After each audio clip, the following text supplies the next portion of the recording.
dos Apóstolos, capítulo 1, como já foi lido, nós iremos ler 4, 5, 6, 7 e 8. E pela graça e misericórdia de Deus, nós pedimos que o nosso Pai venha falar ao nosso coração, assim como tem falado conosco. É imprescindível entender que esses últimos dias, o Senhor Deus tem insistido nessa palavra, falar a respeito do Espírito Santo do Senhor Jesus. Atos dos Apóstolos, ele tem nos trazido essa mensagem. Leiamos capítulo 1, versículo 4, 5, 6, 7 e 8, que diz: E estando com eles, determinou-lhes que não se ausentassem de Jerusalém, mas que esperassem a promessa do Pai. Disse ele: que de mim ouvistes. Porque na verdade João batizou com água, mas vós sereis batizados com o Espírito Santo, não muito depois desses dias. E aqueles, pois, que se haviam reunidos, perguntaram-lhe dizendo: Senhor, restaurarás tu neste tempo o reino a Israel? E disse-lhe: Não vos pertence saber os tempos e as estações que o Pai estabeleceu pelo seu próprio poder, mas recebereis a virtude do Espírito Santo, que há de vir sobre vós, e ser-me-eis testemunhas, tanto em Jerusalém, como em toda a Judéia e Samaria, até os confins da terra. Glória a Jesus por isso. Em Atos dos Apóstolos, escrito por Lucas, o médico amado, ele escreve pela segunda vez a Teófilo, o excelentíssimo Teófilo. Tudo indica que Teófilo era mestre de Lucas. Contudo, em detalhe, não importa a qualificação ou douto que Lucas era, é necessário ter o Espírito Santo do Senhor Jesus na vida dele, para que possa fazer a obra do Senhor. E neste ponto da mensagem do texto bíblico que nós lemos, o Senhor dá uma ordem clara para aqueles discípulos antes de subir aos céus. E ele diz claramente: e estando com eles, 4, determinou-lhes que não se ausentassem de Jerusalém, mas que esperassem. Algo me chamou a atenção exatamente nessa vírgula aqui. Por que o Senhor Jesus, ele falou para os discípulos esperarem em Jerusalém? Sabemos que Jerusalém é a capital de Israel. Jerusalém, ela se localiza num ponto alto. Entendemos que não deixa de ser um monte. Nós entendemos que Jerusalém, ele faz parte de muitas promessas da parte do Senhor Jesus e cumprimento das mesmas. Nós entendemos claramente que Jerusalém, ela traz muitos nomes bíblicos e nomes que representam ou trazem alguma representatividade do próprio Deus. Aqui Jerusalém, ele traz como Salém, como Ariel, leão de Deus, Jebus, cidade de Deus, a cidade santa. E aqui nos chama a atenção por que o Senhor disse para eles ficarem em Jerusalém. Como nós não precisamos de outros subsídios, nós buscamos na própria palavra de Deus. Como a base da reforma só na Escritura, diz que somente as Escrituras e elas por si mesmas se interpretam. E dessa forma, a gente buscando na palavra de Deus o significado do capítulo 1 e do versículo 4, nós encontramos em Neemias capítulo 11, versículo 1, a cidade santa de Deus. Jerusalém, santa cidade de Jerusalém. E quando nós começamos a entender as qualificadoras que Jerusalém tem, nós começamos a lembrar das características e dos atributos do nosso Deus. Santo também Ele é. Quando nós começamos a compreender por que o Senhor disse: fica em Jerusalém, o Senhor estava falando dele mesmo. E quando nós transcorremos diante do texto e encontramos em Lamentações capítulo 2 e versículo 15, também existe uma denominação de Jerusalém, a cidade perfeita. E nós entendemos que o nosso Deus também é perfeito em tudo que é. E pela segunda vez nós encontramos uma qualificadora do nosso Cristo. Louvado seja o nome do Senhor Jesus. Zacarias capítulo 8, versículo 3, ele não se ateve em trazer também características do nosso Deus. Ele não se ateve também em trazer mais uma característica de Jerusalém. E ele diz: assim diz o Senhor, voltarei para Sião e habitarei no meio de Jerusalém. Jerusalém, e Jerusalém será chamada a cidade da verdade, o monte do Senhor dos exércitos, o santo monte de Deus. O nosso Deus é o Deus da verdade. Bendito é o nome do Senhor para todos sempre. Quando o Senhor ele diz para eles: fiquem em Jerusalém, ele está claramente dizendo, não apenas para eles, geograficamente falando, mas ele também está falando espiritualmente para a igreja de Esperantinópolis. Ele está dizendo: fique na presença do nosso Deus, fique no monte do nosso Deus. Jerusalém, eu já expliquei que ele está numa parte elevada, ela é um monte. Mas todas as vezes que o Senhor Deus, ele se refere a monte, ele também se refere à adoração, ele também se refere a escape, ele se refere a compromisso, ele se refere ao altar do Senhor Jesus. Mas nós entendemos que para estar na presença de Deus, temos que obedecer e confiar. Deus conhece as nossas limitações, mas ele nos manda apenas confiar nele. Deus conhece as nossas limitações, Deus conhece o nosso coração, Deus entende até onde nós vamos, mas a palavra de Deus diz que tudo que Jesus vai fazer, antes ele dá um aviso.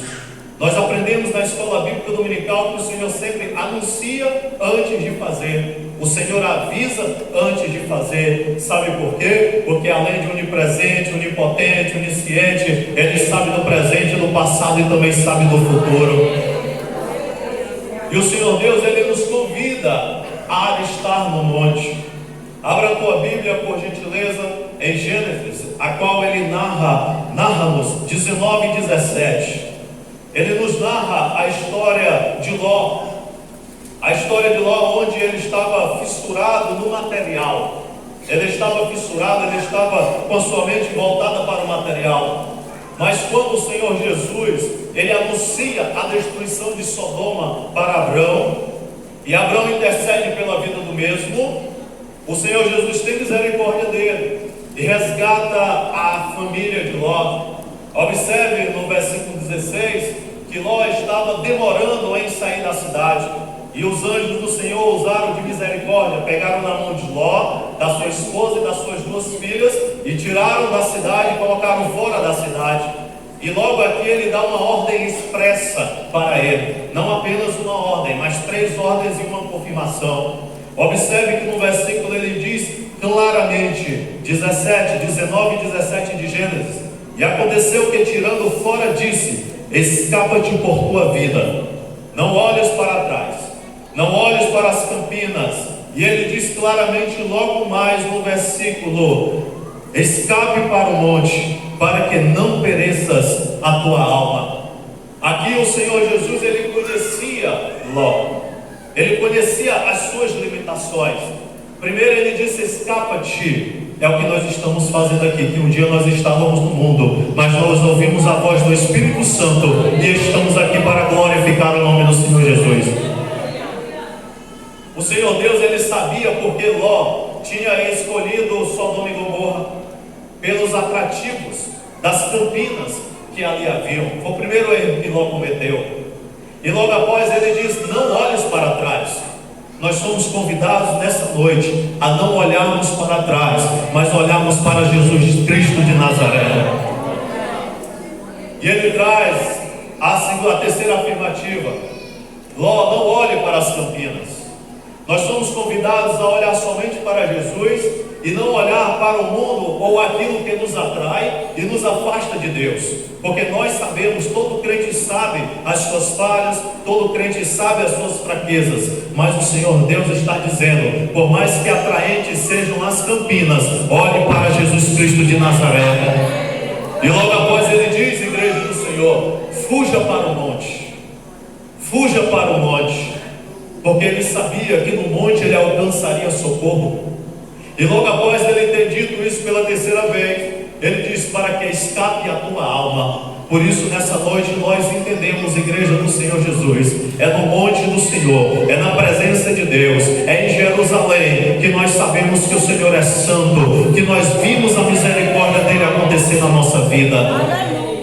Por mais que Ló tenha feito o contrário, que nós sabemos o decorrer dessa história, que o Senhor não interfere na história do homem, depois que parte de uma escolha dele, os discípulos, a qual o Senhor falava em Atos dos Apóstolos, capítulo 1 e versículo 4, fiquem em Jerusalém, eles obedeceram a palavra que do céu foi dada. Tanto é que no versículo 14 ele diz: todos estes perseveravam unanimemente em oração e em súplica com as mulheres e Maria, mãe de Jesus, e com os seus irmãos. E é justamente o que nós estamos fazendo hoje aqui, perseverando, estando na presença do Senhor Jesus e buscando a sua face, porque Levítico capítulo 20 versículo 7, ele disse: consagre-se, santifique-se, porque eu sou o Senhor teu Deus, louvado seja o nosso Cristo para todo sempre.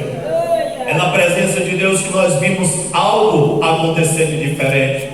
É na presença de Deus que Ele fala ao nosso coração. É na presença de Deus que nós vimos o Senhor Deus continuar a falar. É na presença de Deus que nós temos o Espírito Santo operando no meio do seu povo. Salmo diz: tu, porém, és santo, és rei, e o louvor de Israel. É na presença de Deus que nós temos por fiel escudeiro Jesus Cristo de Nazaré.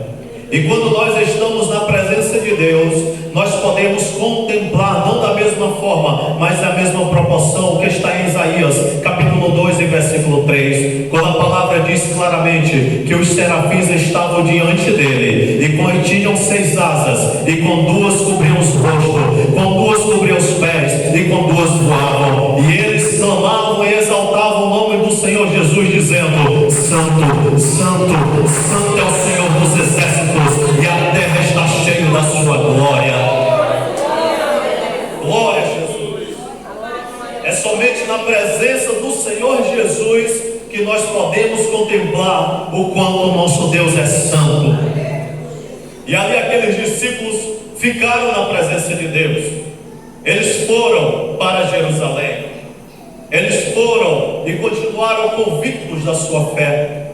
Por isso que nós passamos para o ponto dessa mensagem, que oferecemos uma temática: não saia de Jerusalém. E essa temática é o primeiro ponto: não saia de Jerusalém.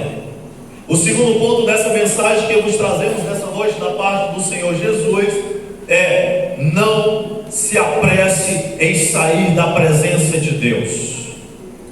Observe que o versículo 4 ele nos diz: e estando com eles, determinou-lhe que não se ausentassem de Jerusalém, mas que esperassem a promessa.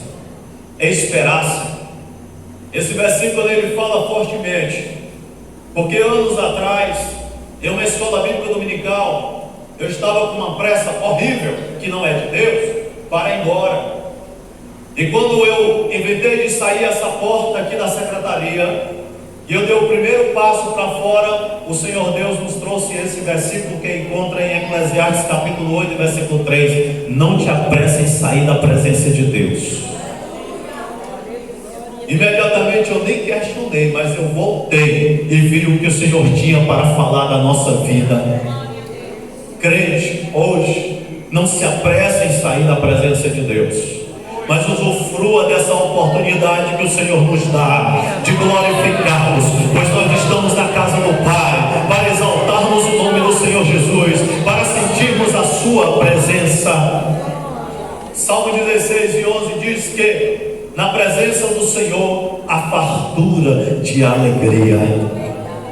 É por isso que o crente não precisa esperar o pregador pedir para glorificar, mas ele glorifica porque o coração está abundando de alegria.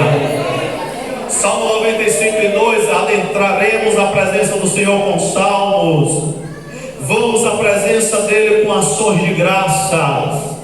Por isso que nós encontramos em salmos, irmãos: celebrai com júbilo ao Senhor todos os moradores da terra, servi ao Senhor com alegria e apresentai-vos a Ele com cântico. Sabeis que o Senhor é Deus, foi Ele, não nós, que nos fez povo seu e ovelha do seu rebanho. Entrai pelas portas com atos de louvor ao seu nome. Bendizei ao Senhor e sabei que Ele é bom e a sua misericórdia dura para sempre.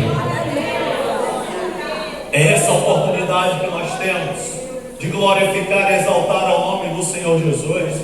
E é por isso que essa temática nos traz: não te apresse em sair da presença de Deus. Como é maravilhoso estar na presença do nosso Deus, aqui na terra, aqui neste culto. É apenas um ensaio, porque quando nós chegarmos na Nova Jerusalém, nós contemplaremos o nosso Deus e nós glorificaremos Ele como Ele é, face a face. Glória a Jesus. É assim que nós somos convidados. É assim que nós somos convidados a viver, é na presença do Senhor Jesus. E como diz o versículo que segue, Atos, capítulo 1, versículo 5, promessa do Pai que de mim ouvistes. Ele tem uma promessa, porque na verdade João batizou com água, mas vós sereis batizados com o Espírito Santo, não muito depois desses dias. Aquele, pois, que se havia reunidos, perguntaram-lhe, dizendo: Senhor, restaurarás tu nesse tempo a Israel? Aqui existe uma promessa do nosso Deus, e mesmo o próprio Senhor Jesus proferindo, dizendo, afirmando, ou trazendo-nos essa assertiva, essa afirmativa: recebereis o poder do Espírito Santo, como diz, porque na verdade João batizou com água, mas vós sereis batizados com o Espírito Santo, não muito depois destes dias.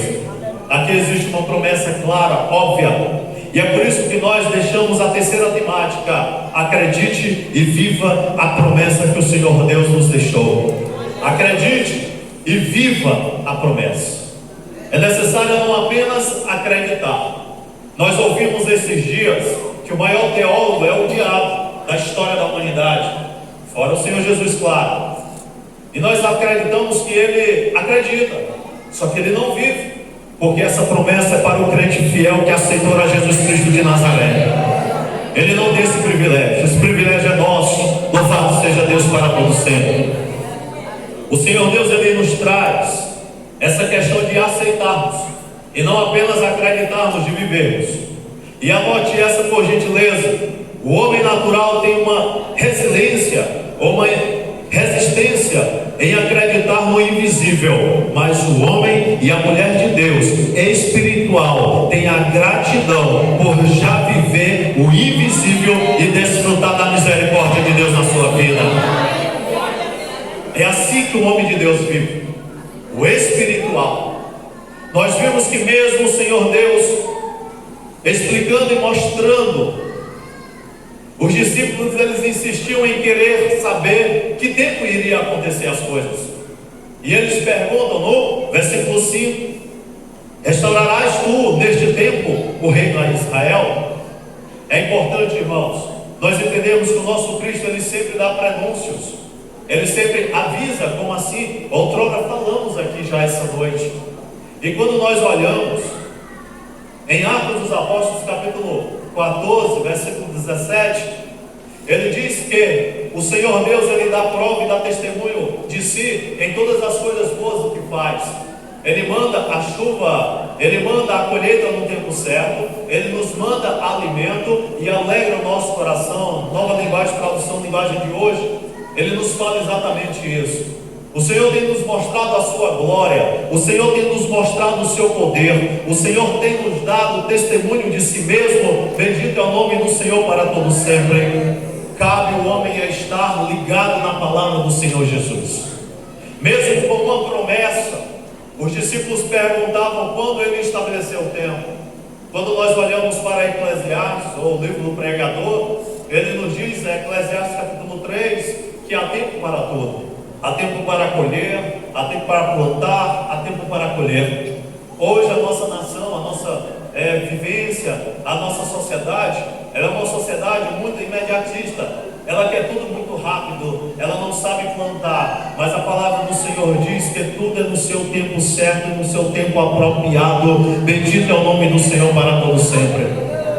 É importante nós entendermos que existe uma promessa. E essa promessa, ela vem desde lá de Joel, capítulo 2, versículo 28. E ele diz claramente para nós E naqueles dias eu derramarei o meu Espírito sobre toda a humanidade.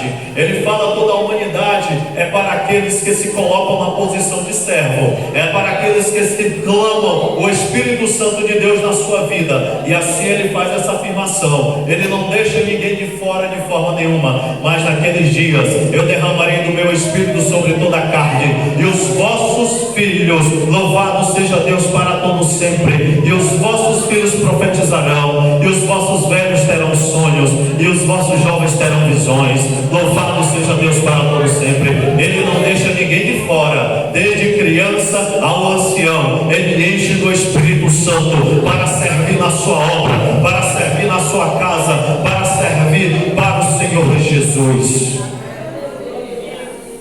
É assim que o Senhor faz, é assim que o Senhor age. Nós temos uma promessa, e é necessário nós acreditarmos e vivermos essa promessa. A Bíblia Sagrada diz claramente, e o versículo me chama muito a atenção, igreja do Senhor Jesus. Quando o nosso Deus ele fala no 4, no 5, porque na verdade João batizou com água, mas vós sereis batizados com o Espírito Santo não depois ou muito destes dias. E quando nós voltamos em Mateus capítulo 3, nós vimos João falando claramente isso. Mas tem algo que também me chama a atenção. Abra a tua Bíblia por gentileza em João, em Mateus capítulo 3 e versículo 11.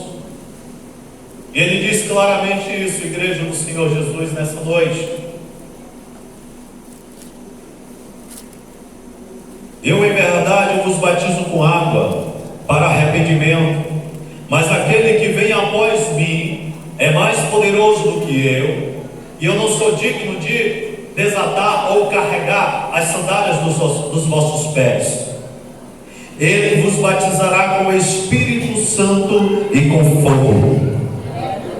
Essa promessa é muito clara, essa promessa é muito convicta. Mas então nós aprendemos, queridos irmãos, que o Senhor Jesus nos batizará com o Espírito Santo e com fogo. E quando nós olhamos para fogo, nós lembramos de altar. Quando nós olhamos para o fogo, nós olhamos para um Cristo mandando fogo para a sua igreja. E quando nós olhamos para este fogo, é diferente do mundo. Uma vez que Pedro nos disse que nós somos forasteiros e peregrinos nessa terra, 1 de Pedro, o nosso plano ele é totalmente espiritual. Por isso que nós falamos que este fogo do Espírito Santo, ele precisa de 3 elementos. Ele precisa de lenha, ele precisa de água e ele precisa de fogo. Que fogo diferente é esse? Não é fogo estranho, mas é o fogo do Espírito Santo de Deus. Quando nós olhamos Elias, o tisbita da terra de Gileade, quando ele estava em primeiro livro dos Reis, quando ele estava confrontando todos aqueles profetas de Baal, 400, salvo engano, ele tinha convicção e clareza do Deus que ele servia.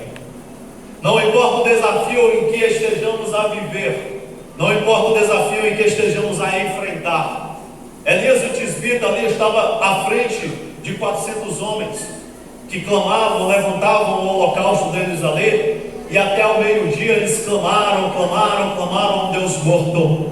E Elias com tanta convicção zombava daqueles homens, e olha, que era 400 e mais, o rei Acabe, com sua esposa, a pior esposa que poderia ter na época, aliás, Jezabel. Mas Elias ele sabia o Deus que ele servia. Elias ele tinha convicção, tanto que ele zombava e dizia assim: gritem mais alto. Talvez o seu Deus esteja viajando em algumas traduções bíblicas, talvez o seu Deus esteja muito ocupado, diferente do nosso, que ele está bem próximo de nós e ouve o nosso clamor. Elias ele sabia em quem ele servia, e quando ele começou a preparar aquele altar dele, em que ele ofereceu, primeiro livro dos Reis, capítulo 18, a partir do 36, nós vimos que a primeira atitude que ele tomou foi arrumar o altar, ajeitar o altar, reparar o altar. Eu tentei tirar esse versículo dessa mensagem por várias vezes, mas eu não consegui. O Senhor Jesus nos traz essa mensagem para falarmos principalmente com a nave do templo, principalmente para os obreiros e para a igreja do Senhor Jesus. Eu não gosto de falar para os obreiros, mas o Senhor tem nos trazido esse versículo e essa aplicação para nós fazermos. Para ter fogo é preciso consertar o altar.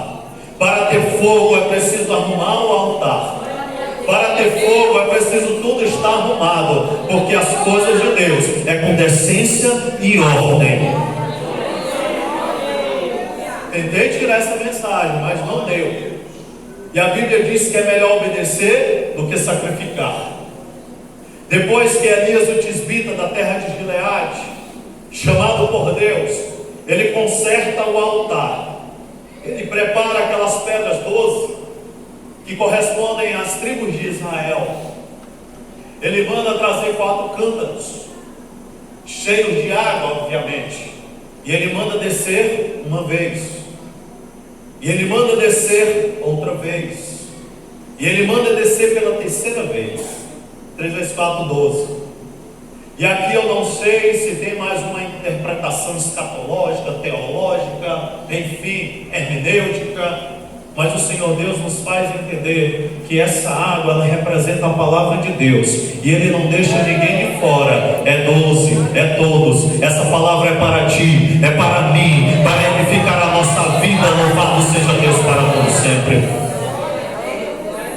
E depois que Ele prepara tudo, e aquele holocausto está pronto, está feito, e aqui está a lenha, aqui já está a água, e o Senhor no céu, agora Ele faz uma linda oração que diz claramente: o Senhor, e sucedeu pois que oferecendo 36, a oferta de manjares, o profeta Elias se chegou e disse com toda a humildade: ó Senhor, o Deus de Abraão, o Deus de Isaac, o Deus de Israel, manifesta-se hoje, tu que és Deus em Israel, e que eu sou o teu servo, e conforme a tua palavra eu fiz todas essas coisas. E a Bíblia diz que então, depois que o holocausto estava pronto, depois que as pedras estavam arrumadas, depois que a água desceu, e depois que o profeta clamou com humildade, o coração quebrantado, o Senhor Deus, Ele mandou fogo do céu. Então caiu fogo do Senhor e consumiu todo aquele holocausto, e consumiu toda aquela lenha, e aquelas pedras e o pó, e ainda lambeu a água que estava no rego. Bendito é o nome do Senhor Jesus. Se quisermos ver algo acontecer e continuar vendo que o Senhor já começou a falar a esta igreja, devemos estar com a presença de Deus convicta na nossa vida. Devemos ter os 3 elementos na nossa vida.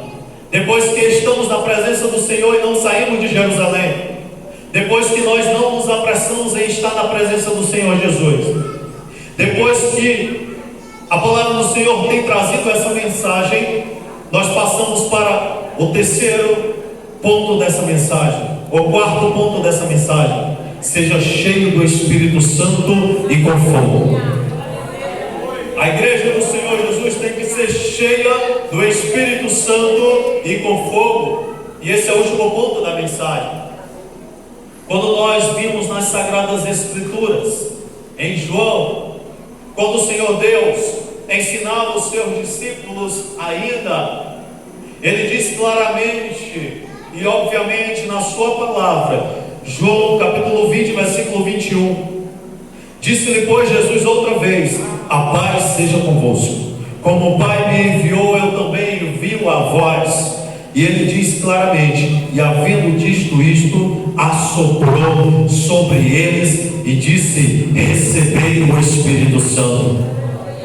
O Senhor Deus, Ele tem dado o Espírito Santo à sua igreja. E em João, o Evangelho de João, ele diz claramente que assoprou o Espírito Santo sobre eles e disse claramente: recebei o Espírito Santo. E olha só como apareceu claramente em Atos capítulo 2. Lá em João, o Senhor assoprou e disse: recebei o Espírito Santo. E os apóstolos deles ficaram em Jerusalém. Eles temeram, ficaram na doutrina, perseverando, orando, suplicando. Eles não se apressaram em sair da presença de Deus. Eles tinham claramente, acreditavam e viviam a promessa de Deus.